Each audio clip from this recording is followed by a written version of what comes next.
दोस्तों, स्वागत है आपका मेरी एक और नई कहानी में। आशी सुबह अपना नाश्ता और घर का सारा काम जल्दी जल्दी निपटा रही थी। बहुत समय से वो अपने मायके नहीं जा पाई थी, तो उसने आज अपने मायके जाने की सोच रखी थी। रात अपनी माँ से बात करते वक्त उसने महसूस किया कि माँ की तबीयत ठीक नहीं है और इस कारण उसने रात को ही अपने मायके जाने की सोच ली थी। बहू को जल्दी काम निपटाते देख उसकी सास शोभा जी बोली, बहू कहीं जाना है क्या? तुम जल्दी काम निपटा रही हो। आशी बोली, हाँ मम्मी जी, माँ की तबीयत खराब है इसलिए उनसे मिलने जाना चाहती हूँ। अरे बहू, कल पायल आ रही है, उसे अच्छा नहीं लगेगा तुम्हारे और बच्चों के बिना, और फिर इतना काम कौन करेगा? आशी मन मार कर बोली, मम्मी जी दीदी के रहने तक रुक जाती हूँ, फिर चली जाऊँगी। दूसरे दिन पायल अपने दोनों बच्चों के साथ आ गई। बच्चों की फरमाइश का खाना, पायल की पसंद का अलग नाश्ता, सास ससुर का अलग खाना। सारा दिन वह अकेले किचन में लगी रहती और पायल अपनी माँ के साथ एसी कमरे में बैठकर मनपसंद सीरियल देखते हुए बतियाती रहती।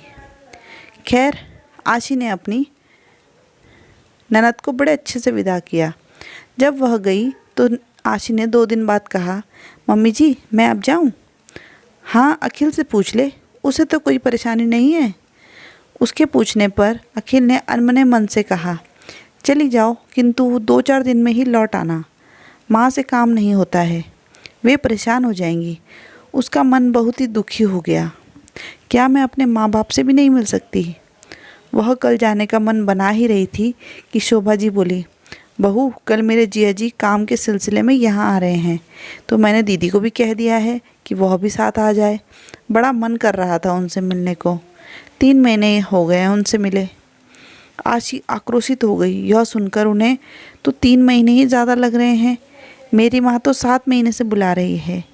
क्या ये मेरा और मेरी माँ का दर्द नहीं समझती हैं? सास ससुर तो एक तरफ, कभी अखिल ने भी उनसे सहानुभूति नहीं दिखाई कि साथ ले जाकर मिला आता। क्या मेरे माँ बाप से अखिल का कोई रिश्ता नहीं? क्या उनके प्रति अखिल का कोई फ़र्ज नहीं है? क्या मेरे भाई बहन अखिल के कोई नहीं लगते? कभी उनसे सीधे मुंह फ़ोन पर भी बात नहीं करता। मैं तो उसके माँ बाप की, भाई बहनों की, रिश्तेदारों की सेवा के लिए लाई गई हूँ, नौकरानी जो हूँ। मन में क्रोध की अग्नि जल रही थी, किंतु परिवार की शांति के लिए खून का घूंट पीकर रह गई और माँ के दिए संस्कारों के खातिर चुप रह गई। खैर 2 दिन तक फिर वही सब कार्यक्रम चला। चाय नाश्ता खाना, घूमना फिरना।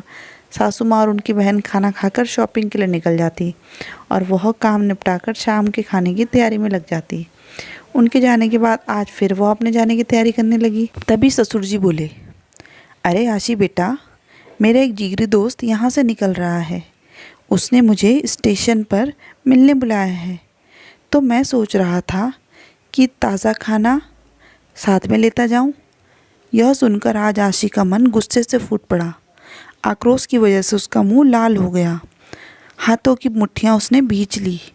गुस्से में बहुत ज़ोर से चिल्लाई, मैं अब खाना नहीं बनाऊंगी। मैं कोई बंधुआ मजदूर नहीं हूँ।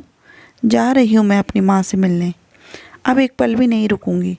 तभी शोभा जी बोली, अरे ऐसे कैसे जाएगी जब तक अखिल नहीं कहेगा। उन्होंने फ़ोन करके तुरंत अखिल को बुला लिया। अखिल आते ही उस पर बरस पड़ा, ये क्या तरीका है मेरे मम्मी पापा से बात करने का? तुम कहीं नहीं जाओगी। आज आशी का सब्र का बांध टूट चुका था। आज उसको कोई नहीं रोक सकता था।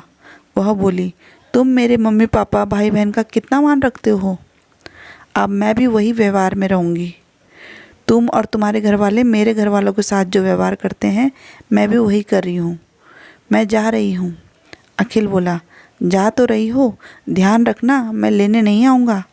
वह बोली, मैं अपनी मर्ज़ी से जा रही हूँ और अपनी मर्ज़ी से आ जाऊँगी। मुझे किसी को ले आने की ज़रूरत नहीं है।